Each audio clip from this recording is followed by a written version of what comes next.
Hello बच्चों, कैसे हैं आप लोग? बढ़िया। आई होप आप लोग सब कैसे होंगे, अच्छे होंगे। तो ये है आपका प्यारा सा चैनल ओलंपिया क्लासेस और मैं सुनील कुमार पांडे। आपको मैं क्लास 9th की फिजिक्स पढ़ाने जा रहा हूँ, कक्षा 9 की भौतिक विज्ञान पढ़ाने जा रहा हूँ। ठीक है, ये क्लासेस आपकी हिंदी और इंग्लिश दोनों में चलेंगी। जिस भी मीडियम पे आपको देखना हो आप उसी मीडियम को जाके मेरे चैनल को सब्सक्राइब करके आप उसे फॉलो कर सकते हैं। तो चलिए बिना किसी देर किए हुए, ये रहा मेरे चैनल का नाम, आप लोग लिख लीजिए, ओलंपिया क्लासेस। आप इसको क्या कर सकते हैं, सब्सक्राइब कर सकते हैं। मेरा नाम है सुनील पांडे। ठीक है, यदि आप मेरे से कांटेक्ट करना चाहते हैं तो मेरा व्हाट्सएप नंबर है दिस, और अब कांटेक्ट नंबर जो है ये है आपका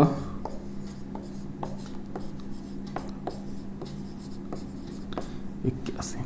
ठीक है, आप इसके थ्रू मेरे को कांटेक्ट कर सकते हैं। चलिए, तो मैं आपको कक्षा 9 की भौतिक विज्ञान पढ़ाऊंगा। क्या पढ़ाऊंगा? भौतिक विज्ञान, जो आपका किस पर बेस्ड होगा? पूरा का पूरा एनसीईआरटी पर। किस पर? एनसीईआरटी पर बेस्ड होगा। ठीक है, एनसीईआरटी की जो बुक चलती है उसके हिसाब से हम लोग आगे चलेंगे। ठीक है, तो कक्षा 9 पे मैं गणित भी पढ़ाऊंगा और विज्ञान भी पढ़ाऊंगा। गणित भी पढ़ाऊंगा और विज्ञान भी पढ़ाऊंगा। विज्ञान की किताब को हमने 3 भागों में बांटा है। एक है आपका भौतिक विज्ञान,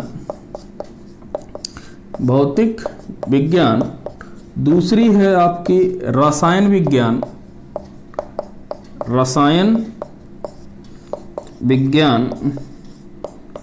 और तीसरा है आपका जीव विज्ञान।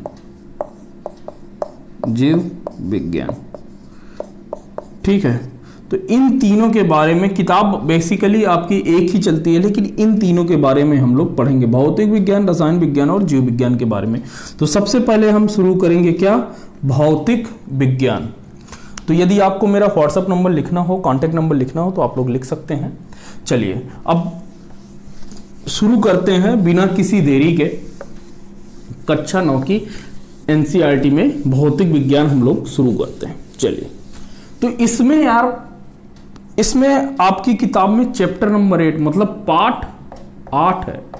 पाठ 8 में आपको क्या दिया हुआ है? गति के बारे में पढ़ना है। किसके बारे में पढ़ना है? गति के बारे में। तो सबसे पहले तो ये हो जाए ना कि गति का वर्णन, ना मतलब गति कहते किसे हैं? तो देखो मेरे भाई, किसी भी वस्तु को एक जगह से दूसरी जगह तक जाती है। यदि कोई वस्तु अपनी पोजीशन यानी स्थिति को क्या करती है? चेंज करती है, तो वो वस्तु किस पर कहलाएगी? गति पर कहलाएगी। किस पर कहलाएगी? गति पर। यदि कोई वस्तु अपनी स्थिति को बदलती है तो वह वस्तु गति पर कहलाएगी। नहीं तो यदि कोई वस्तु अपनी स्थिति को नहीं बदलती है तो वह विरामावस्था में कहलाएगी। तो हेडिंग डालिएगा गति।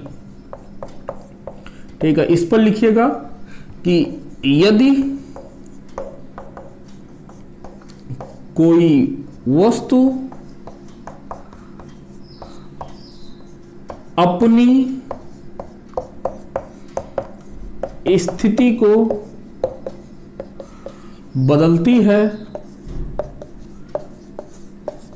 तो वह वस्तु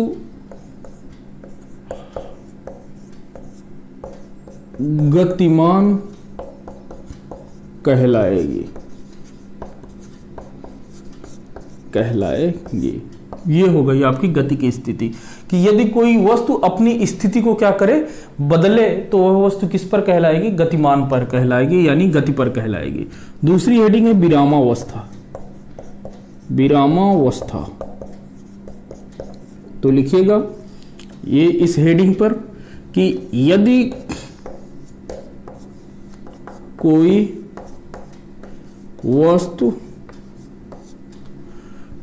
अपनी स्थिति को ना बदले तो वह वस्तु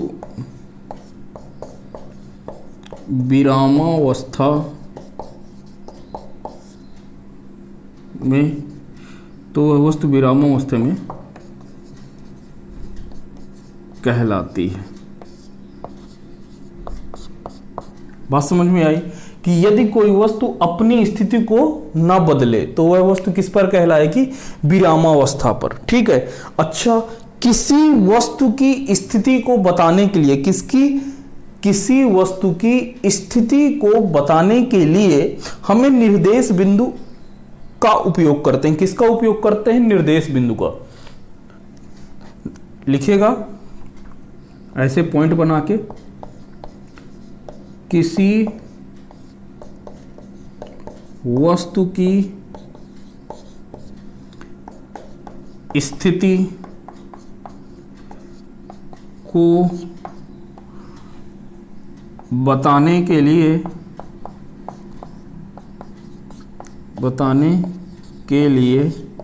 निर्देश बिंदु की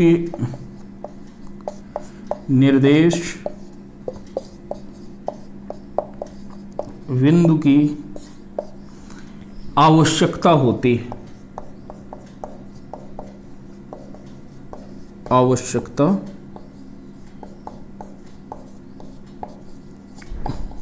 होती है।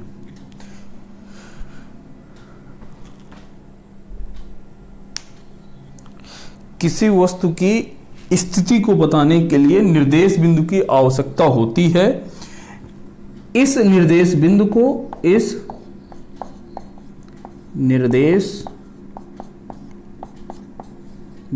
को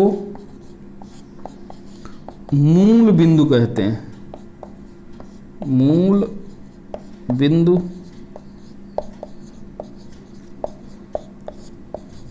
कहते हैं।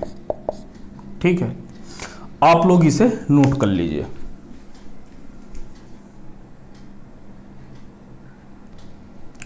अब देखिए गति को जो मूल बिंदु वाला पहले समझ लेते हैं। तो मैंने बोला ना कि किसी भी वस्तु की स्थिति को बताने के लिए किसकी जरूरत पड़ती है? निर्देश बिंदु को। और निर्देश बिंदु को ही क्या कहते हैं? मूल बिंदु कहते हैं। अब देखिए, आपने कोऑर्डिनेट सिस्टम पढ़ा होगा, नंबर लाइन पढ़ा ही होगा। ये क्या कहते हैं? इसे एक्स अक्ष। क्या कहते हैं? एक्स अक्ष। इसे वाई अक्ष। ठीक है। और ये जहां पर एक्स अक्ष और वाई अक्ष जहां पर काटता है, इसे क्या कहते हैं? मूल बिंदु। क्या कहते हैं? मूल बिंदु। अब मूल बिंदु के जो निर्देशांक होते हैं वो कितने होते हैं? 0,0। मतलब इस जगह पर x कितना है? 0 है। और y कितना है? 0। मूल बिंदु के निर्देशांक कितने होते हैं?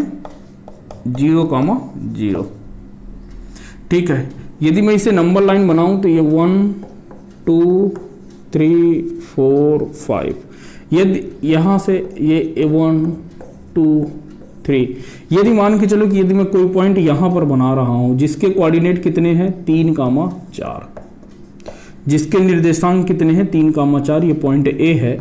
इसका पता कितना है? 3,4। इसका मतलब क्या हुआ कि आप एक्स अक्ष में 3 यूनिट चल रहे हैं। सॉरी, ये 4,3 है ना, 4,3। आप एक्स अक्ष पे कितना चल रहे हैं? 4 यूनिट चल रहे हैं। और वाई अक्ष पर भाई ए तक पहुंचने के लिए आप एक्स पर कितना चलेंगे? 4। और वाई पर कितना चल रहे हैं? 3। तो एक्स कितना हो गया? 4। वाई कितना हो गया? 3। यानी ये जो निर्देशांक क्या बताता है? निर्देशांक बताता है किसी वस्तु की स्थिति के बारे में बताता है। तो यार देखो, इस वस्तु की स्थिति तक पहुंचने के लिए हम किसकी सहायता लेनी पड़ी? मूल बिंदु की। किसकी सहायता लेनी पड़ी? मूल बिंदु की। तो यही क्या कहलाता है? निर्देश बिंदु कहलाता है। ठीक है। तो कोई भी स्थिति के बारे में भाई किसी की स्थिति बताने के लिए हमें पोजीशन बताने बताने के लिए किसकी जरूरत होती है? मूल बिंदु की, कि वह किसके रेफरेंस में, किसके आधार पर वह है। जैसे मैं कह दूं कि आपके घर से आपका स्कूल कितना है? 2 किलोमीटर है, तो आपके घर से लिया गई है ना दूरी, वो दूरी कहां से ली गई है? आपके घर से। तो इसी तरीके से इससे लेके ये वाली दूरी, ठीक है, तो ये वाला पॉइंट हो गया। अब हम बात करते हैं, इसको हटा देता हूं मैं, अब हम बात करते हैं क्लियरली आपकी सरल रेखीय गति के बारे में। किसके बारे में? सरल रेखीय गति। हेडिंग डालिएगा, सरल रेखीय गति। सरल रेखीय गति, ठीक है। तो सरल रेखीय गति क्या कहलाती है? कि लिखिएगा, किसी सरल रेखा के अनुदिश, किसी सरल रेखा के अनुदिश जब कोई वस्तु गति करती है तो इस प्रकार की गति को सरल रेखीय गति कहते हैं। सरल रेखीय गति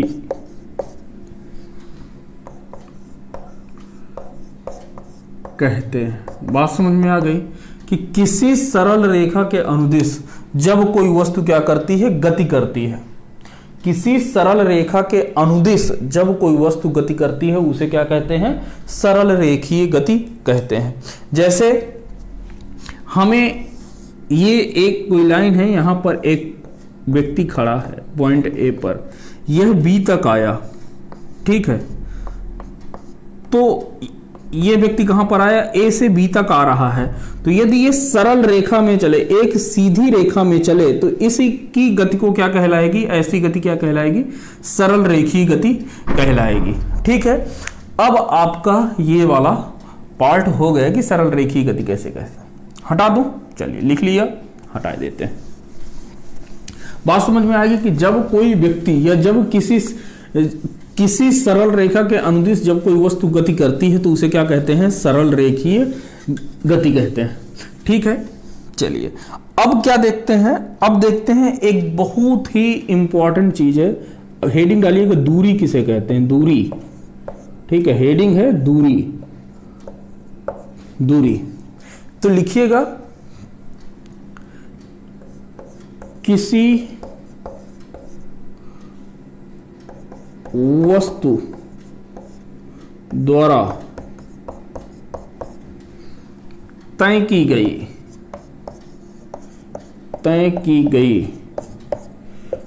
संपूर्ण यात्रा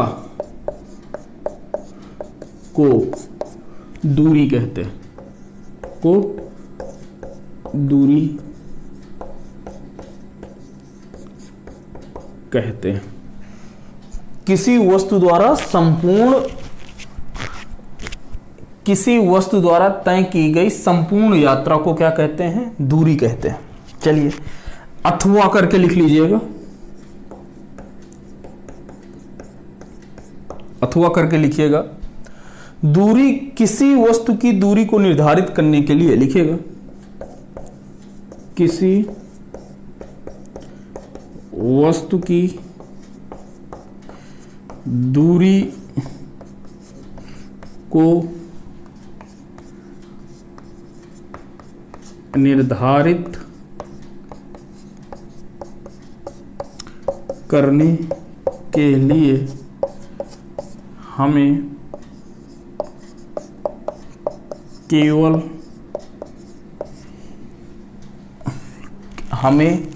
केवल आंकिक मान की आवश्यकता होती है। केवल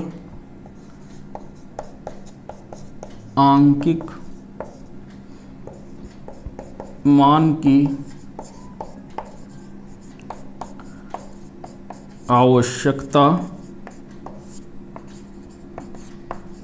होती है, ना कि दिशा की। ठीक है, किसी वस्तु की दूरी को निर्धारित करने के लिए हमें किसकी आवश्यकता होती है? आंकिक मान की। अच्छा, और क्या लिखा हो? दिशा की आवश्यकता नहीं होती। चलिए, यानी कि इसका पहले मतलब समझ लेते हैं, एग्जाम्पल देख लेते हैं दूरी किसे कहते हैं। यार जैसे मान के चलो कि ये जो आपको जो बोर्ड दिख रहा है यहां से लेके यहां तक, ये मान के चलो कितना है? 5 मीटर। ठीक है, तो मैं यहां से लेके चलना शुरू किया और यहां तक मैं आ गया, तो कितनी दूरी चल लिया? 5 मीटर। कितनी दूरी चल लिया? 5 मीटर। मैंने कितनी यात्रा, पूरी यात्रा कितनी तय की? वहां से लेके यहां तक, और वो कितना था? 5 मीटर था। तो इसी को क्या कहेंगे? दूरी कहेंगे। ठीक है, या तो आप ऐसे समझिए कि एक कोई व्यक्ति है, ए पर खड़ा है, ठीक है, और वही व्यक्ति बी पर आ जाता है। यहां से चलते हुए कहां पर आ जाता है? बी पर आ जाता है। ए से लेके बी तक के बीच की जो डिस्टेंस है वो कितनी है? 5 मीटर। मतलब ए से ये कितना दूर है? 5 मीटर दूर है। ठीक है, तो ये व्यक्ति यहां से ए से लेके बी तक आ रहा है, तो वो कितना डिस्टेंस ट्रेवल किया? मतलब अपनी कितनी यात्रा चला? तो यहां से लेके ए बी यात्रा चला, और ए बी यात्रा है कि उसकी कितनी? 5 मीटर। तो यही 5 मीटर क्या कहलाएगी मेरे भाई? दूरी कहलाएगी। क्या कहलाएगी? दूरी कहलाएगी। क्या कहलाएगी मेरे भाई? दूरी कहलाएगी। ठीक है,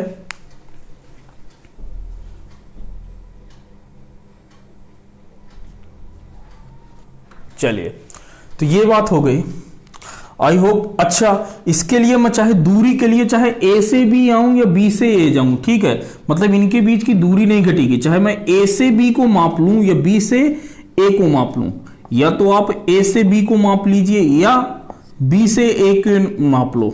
ठीक है ना, या तो आप ए से लेके बी तक की दूरी को नाप लो या बी से लेके ए तक की दूरी को नाप लो। क्या होगी? दोनों बराबर होगी।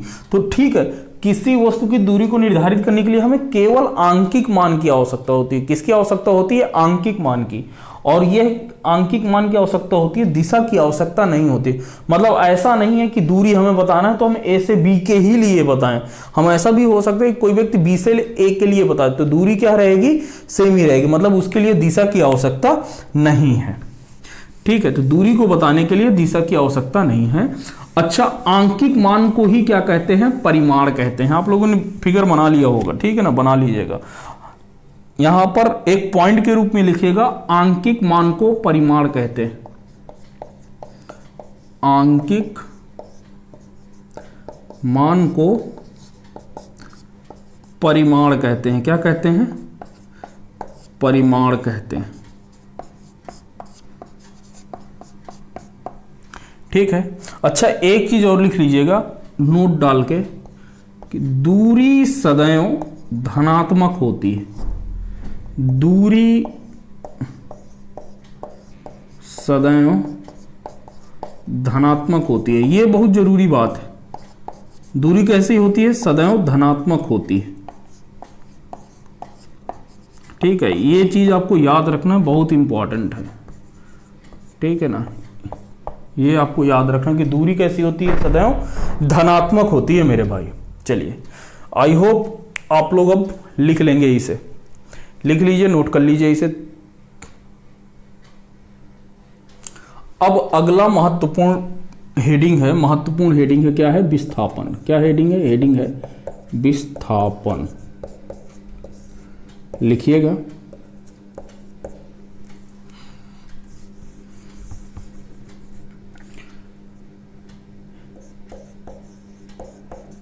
किसी वस्तु की अंतिम स्थिति तथा प्रारंभिक स्थिति के बीच की न्यूनतम दूरी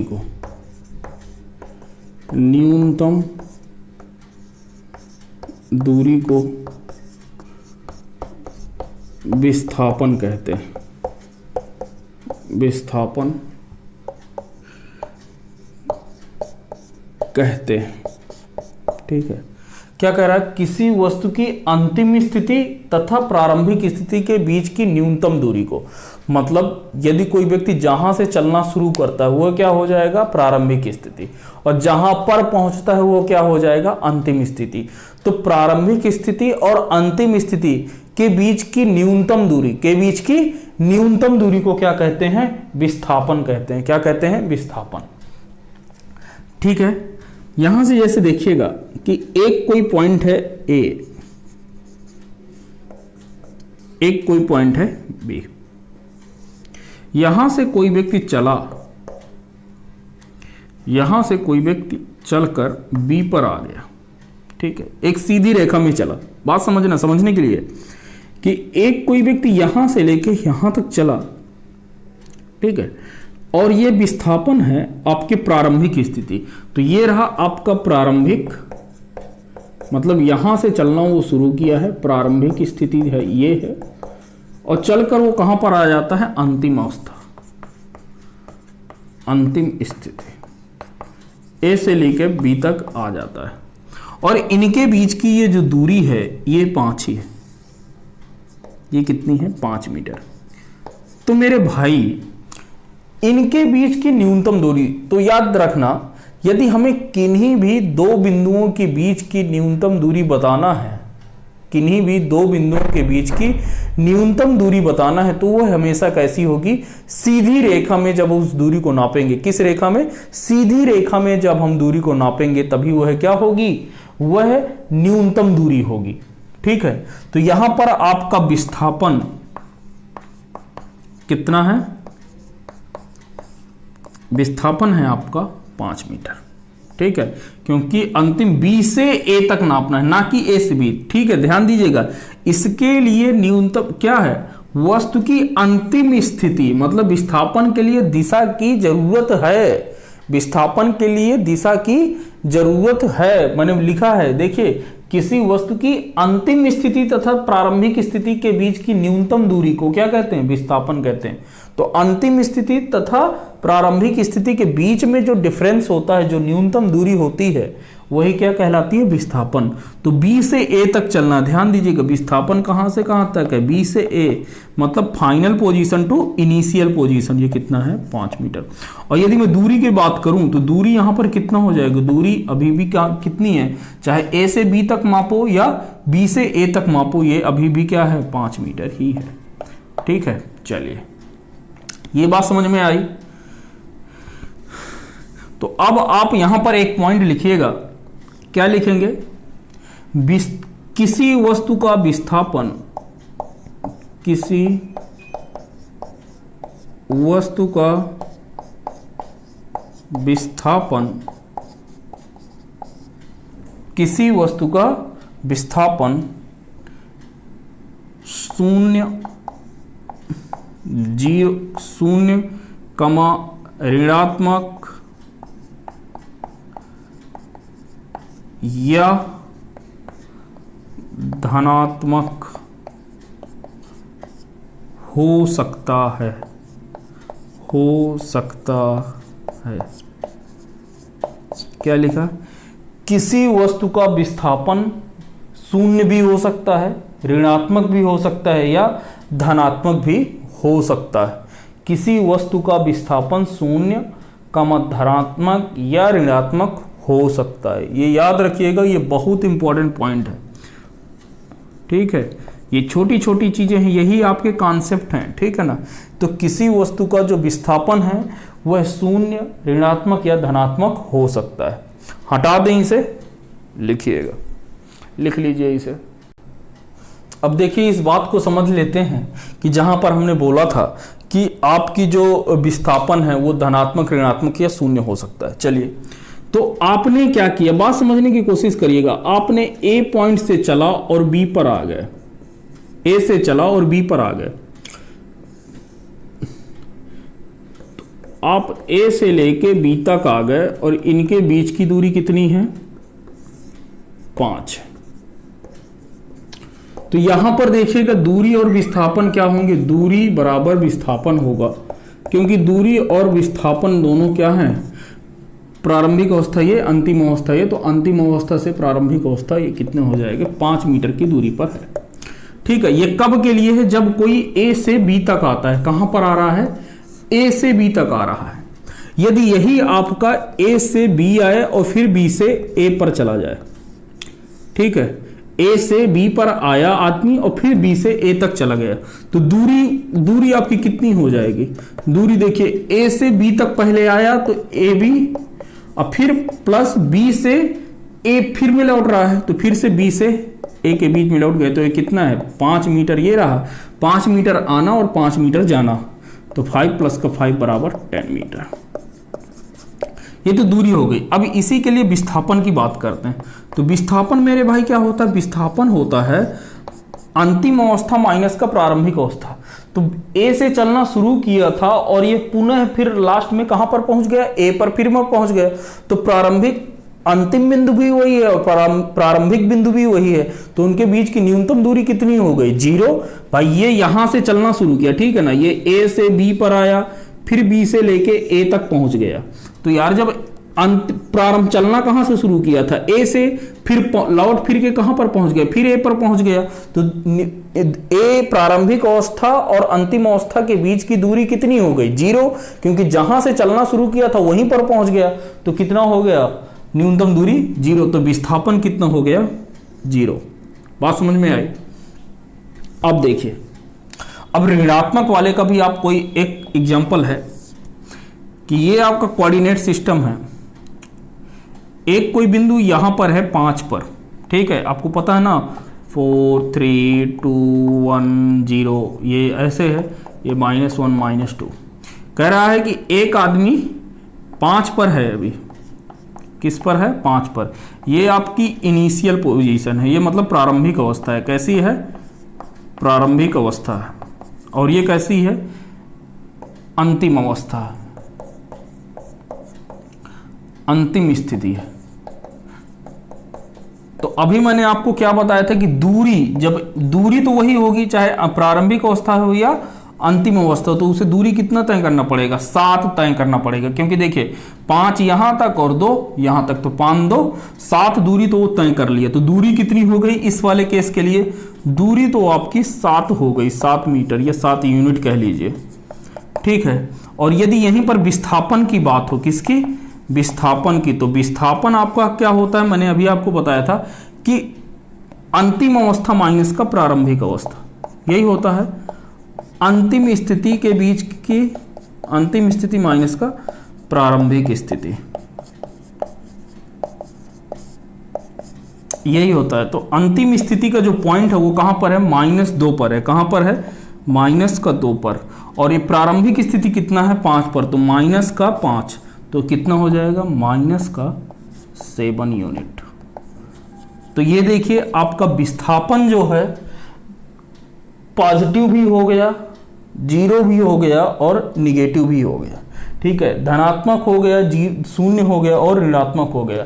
यदि आप गौर से देखें तो दूरी इस जगह पर इसके बराबर है, विस्थापन के बराबर है, यहां पर दूरी विस्थापन से अधिक है, यहां पर दूरी क्या है, विस्थापन के बराबर है।